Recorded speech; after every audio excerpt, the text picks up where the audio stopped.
¿Qué tal? El saludo para todos. Comenzamos a conversar, dialogar con el senador del Partido Independiente, Pablo Mieres, a quien le damos los muy buenos días y el agradecimiento por acompañarnos tan temprano. Un gusto, encantado, Emilio, encantado de estar por acá. ¿Cómo cierra el 2017 el Partido Independiente? Un año importante teniendo en cuenta, entre otras cosas, que se cumplieron los 5 años justamente de la fundación del partido. El partido termina el año muy bien, muy consolidado. Ese festejo de los 15 años del partido realmente es un festejo muy fuerte, muy importante. Vino gente de todo el país. Hubo un muy buen clima, un clima de alegría. El partido ha demostrado, digamos, que hay una alternativa. Obviamente estamos prontos para más. Yo creo que el desafío que tiene por delante el Partido Independiente de cara a las elecciones del 2019, que serán dentro de 2 años, es marcar una opción alternativa. Yo creo que hay un proceso de desgaste en el partido de gobierno, un Frente Amplio que ya lleva completando 3 periodos con mayoría propia. Se nota el desgaste, se nota el cansancio, se nota también la división interna que es cada vez más fuerte, por más que luego se hagan cantos a la unidad. La cosa es que los temas de fondo se trancan porque hay divisiones profundas dentro del partido. Entonces pretende captar desencantados y de cierta forma fortalecer la participación legislativa. Lo que pasa es que nosotros somos una alternativa distinta a los partidos tradicionales, porque reconocemos muchas cosas que se han hecho en los periodos de gobierno del Frente Amplio. Nosotros no somos necios, tenemos que reconocer que en esta década y media de gobiernos de Frente Amplio ha habido cosas positivas, ha habido mejoras en la calidad de vida de la gente, pero también señalamos asignaturas pendientes, debes muy urgentes y muy importantes, y nosotros somos los que creemos que le podemos dar a la ciudadanía una opción alternativa de centro-izquierda, una opción ojalá con otros. Nosotros seguimos pensando que es posible la construcción de un espacio más amplio, con gente que hoy está de pronto en otras tiendas, y que le diga a la gente, miren, acá hay una opción alternativa, esto puede gobernar, y sin duda lo que está claro es que gane quien gane en 2019, habrá terminado una época, la época del gobierno de un solo partido con mayoría propia. Eso se dijo algo similar igual en la última campaña electoral, en 2014 no sucedió. Nosotros en 2014 decíamos, hay que lograr eso. 2019 yo no digo hay que lograr, es un dato que va a pasar. Es decir, el Frente Amplio hoy tiene una intención de voto que está unos 10 puntos abajo de la que tenía hace 5 años. Y con respecto al 2014, casi 20 puntos abajo. Por lo tanto, hay un cambio de pensamiento de la gente, hay una situación de incertidumbre muy grande, y en ese esquema es muy probable que el que gane, y yo no digo que el Frente no pueda ganar, digo que si le tocara ganar, ya no podrá gobernar solo. Entonces vienen los tiempos de las coaliciones, vienen los tiempos de los acuerdos, bienvenidos sean, y obviamente nosotros vamos a jugar un papel, pero antes de eso vamos a pelear por la elección. Yo creo que el Partido Independiente va a pelear un espacio político buscando ser gobierno, ¿no es cierto? Eso me parece que es el gran asunto que tenemos como desafío los independientes. Decirle a la gente, miren que esto es posible, ¿por qué no? Estamos a 2 años de las elecciones, el partido es un partido que ha demostrado tener profundidad, seriedad, responsabilidad en todos los temas, tenemos equipos técnicos de primer nivel y entonces yo creo que la gente puede confiar en nosotros y seguramente cuanto más confíen, más oportunidades de ser una opción de gobierno tenemos. Entrando en temas políticos justamente de fin de año, el día de ayer se aprobó el proyecto de cincuentones. ¿Por qué no acompañó la iniciativa? Lo primero que hay que decir es que el reclamo de los llamados cincuentones es justo. Es decir, esto viene de un problema originario de la ley que creó el nuevo sistema de seguridad social. Los cincuentones eran personas que en aquel entonces eran treintones, es decir, tenían entre 30 y 40 años, con lo cual eso implica que ya habían iniciado su vida laboral hacía 10, 15 o hasta 20 años y ingresan a la carrera de acumular para una jubilación de cero, y esa es la injusticia. Gente que llevaba 10, 15 o 20 años de acumulación laboral no le marcan en la cuenta de la FAP nada, y por lo tanto cuando llegan a la edad de jubilación se encuentran con que no han obtenido una jubilación suficiente. es un problema del sistema en sí, no, es el problema de esa medida. Entonces había que buscar una solución. El problema es que la solución que se buscó es muy mala, es muy cara. Yo diría, el Ministerio de Economía dice que es menos cara que la que se había planteado por el propio Poder Ejecutivo en julio. Sin embargo, no tengo ningún documento público del Ministerio de Economía y Finanzas que calcule efectivamente. Es más, el otro día le preguntamos al Banco de Previsión Social si sabía cuánto salía esta nueva propuesta y nos dijeron que no tenían los cálculos hechos. Nosotros presentamos una propuesta alternativa. Y la propuesta alternativa es la más sensata y además menos cara, que es hacer lo que yo dije que no se hizo, es decir, calcular hacia atrás lo que hubieran sido los aportes de los cincuentones previo al 96, desde que iniciaron su vida laboral, y en función de eso computarle un reajuste del cálculo, tanto en el pilar solidario como en el pilar de ahorro individual.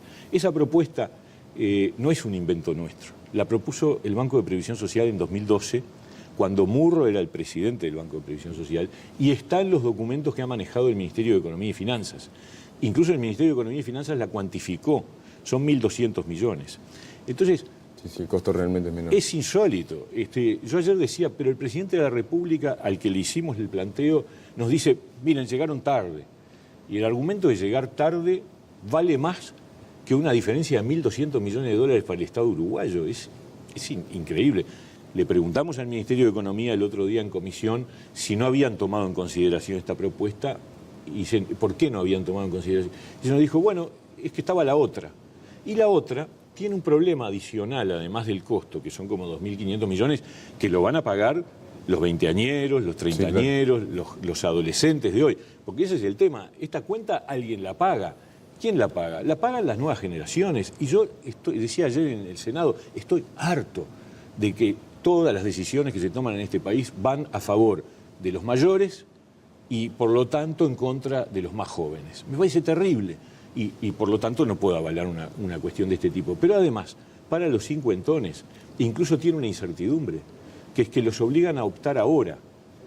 Ahora tienen 52, 53, 54, 55 y tienen que decidir qué les conviene más cuando se jubilen. Nosotros decíamos, pero ¿por qué no les proponen la decisión en el momento de la jubilación cuando es claro cuál es la realidad, ¿no? O sea que por todas esas razones, no porque no sea justo el reclamo, pero por todas estas razones votamos en contra de esta propuesta que es gravosa para el Estado y que va a generar problemas muy serios, ¿no? Yendo a terrenos educativos, de aquel educación de Mujica, al cambio del ADN de la educación de Vázquez, a hoy en día, ¿se logró algo? No. A su entender, ¿hubo una reforma o por lo menos un cambio a nivel de la educación? Yo creo que es muy evidente que no ha habido una reforma educativa. El propio Neto hace un par de meses pasó casi desapercibido, como en general pasa la gestión de Neto, pero dijo que el 60% de las metas que se habían planteado no se habían conseguido. 60 o 70, no me acuerdo, pero por ahí andaba. Y después de eso no renuncia, yo no entiendo. Un jerarca que viene del periodo anterior, ya de un fracaso anterior. El presidente electo habla de que hay que cambiar el ADN de la educación. Después no se entiende por qué mantiene a las autoridades. El presidente del CODICEN y la presidenta de secundaria quedaron del periodo anterior. Y uno dice, pero ¿y esto cómo se explica? Queremos cambiar el ADN de la educación y la persona que figuraba y que además tiene las ideas concretas sobre qué cambios hay que hacer, va a un lugar secundario, fue subsecretario del Ministerio de Educación y Cultura y después tuvo que renunciar porque no tenía poder, no tenía capacidad de decisión.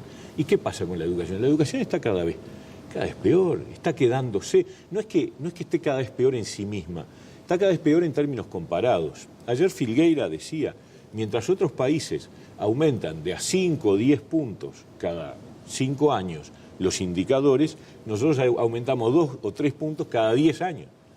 Imposible. O sea, esto requiere un shock, requiere una reforma, requiere una transformación profunda de la educación. Y las ideas están. El tema es que hay que poner un equipo en serio. Y bueno, nosotros a principios de este año interpelamos a las autoridades educativas en el afán de demostrarle al presidente de la República que tenía que hacer un cambio. Demostramos que la cosa estaba muy mal, pésima.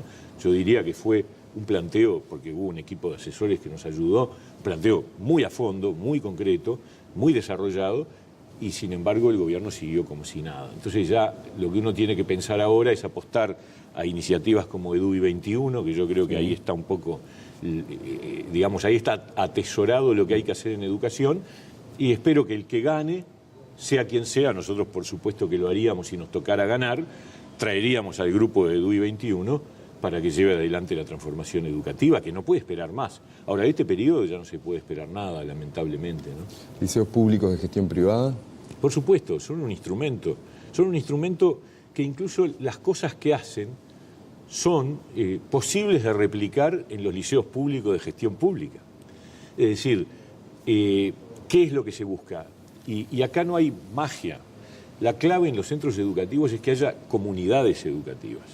Es que director, docentes, estudiantes, familias, organizaciones barriales, todos operen de una misma manera y que haya un proceso de personalización. Yo creo que la educación, yo fui docente muchos años, la educación es comunicación. Para que exista aprendizaje tiene que haber un proceso profundo de comunicación entre el docente y el estudiante. Y eso se crea en un clima, en un hábitat, que debe ser el liceo y la escuela. Tienen que ser lugares donde el chiquilín se sienta reconocido, identificado, que pueda sentirse parte. Y eso hoy está muy lejos de ser, no todos, la mayoría de los liceos de nuestro país. Entonces, me preguntas, liceos de gestión privada son lugares que han construido comunidades. El éxito está ahí. No está en que sea privado, está en que es una comunidad educativa que tiene ciertos criterios de funcionamiento y que acompaña al chiquilín para que no deserte, para que aprenda y, en definitiva, para que triunfe en su proceso de formación. Uno de los debates, te diría, más significativos que tuvo este año, sobre todo a mitad de año, tuvo que ver con la inclusión de la educación sexual dentro de algunos centros de estudios e incluso con algunos manuales específicos que presentaban por parte de las autoridades. ¿Es necesaria esa educación sexual dentro de los centros de estudio? Sí, sí, es necesaria, sin duda. La educación sexual es importante, como es importante la educación en valores. La educación en valores generales que no violan, obviamente, la laicidad, sino que tengan como referencia valores que son compartidos por la ciudadanía y por la sociedad uruguaya, como la solidaridad, el amor, el respeto al otro.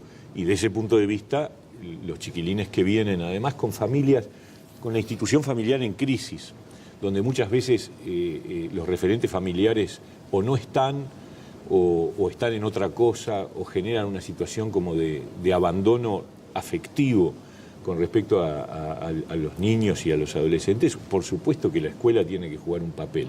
Lo que sí tiene es que tener un gran respeto por las diferentes alternativas, por las diferentes opciones, y nunca termina de sustituir a la familia. La familia juega un papel primordial, pero a veces no está. Y en ese caso, o mejor dicho, en todos los casos, la escuela tiene que acompañar ese proceso de madurez afectiva, de madurez sexual, de niños y niñas y de adolescentes, y en ese sentido hay que ofrecer una alternativa. Por supuesto que hay que discutir la alternativa, que hay que evitar que esté sesgada en términos de una sola concepción, hay que aceptar el pluralismo, hay que aceptar el respeto a las distintas posiciones, ¿no? Nos quedan pocos minutos, se nos ha ido volando la entrevista, pero usted hizo una propuesta particular con respecto a la currícula estudiantil de incluir la tragedia de los Andes. Sí. ¿Por qué? ¿A qué se referencia? Porque yo creo que está vinculado con lo que decíamos antes. Yo creo que la educación tiene dos componentes claves. Uno son los aprendizajes para la vida adulta, para el trabajo, para el empleo, para desarrollar las aptitudes que cada chiquilín, cada muchacho tiene. El otro es que la educación cumple un rol muy fuerte de socialización. Y socializar implica la incorporación de normas y valores. La tragedia de los Andes es un ejemplo impresionante, pleno de valores de solidaridad, de valores de responsabilidad, de amor al otro, de amistad, de preocupación, de tener la capacidad de salir adelante contra toda adversidad, de superación. Entonces, me parece, además es increíble, en otros países se ha incluido, sí, claro, en la currícula educativa, y Uruguay, donde están las personas que cumplieron con esa tarea, con esa acción tan brutal, tan impresionante. Nosotros además hicimos un homenaje a todos, porque en toda esa tragedia están los que sobrevivieron, que obviamente son las personas más conocidas y con las que uno se siente muy identificado, pero también están los familiares de los que no volvieron, la Fuerza Aérea. Hicimos un homenaje a todos los que protagonizaron esa tragedia y terminamos diciendo que sin duda debería estar incorporado como una enseñanza extracurricular, pero vinculada a la promoción de ciertos valores que este episodio tan impresionante, yo lo recuerdo con mucha fuerza porque tenía una edad de 12, 13 años, entonces esas cosas impactan fuertemente. Yo creo que el sistema educativo debería incorporarlo, ¿no? Senador, muchísimas gracias. Bueno, felicidades a todos, que pasen muy bien. Igualmente. Que sea mejor el 2018. Pablo Mieres pasaba por Teledía Primera Hora, hacemos una breve pausa y ya seguimos con mucha más información.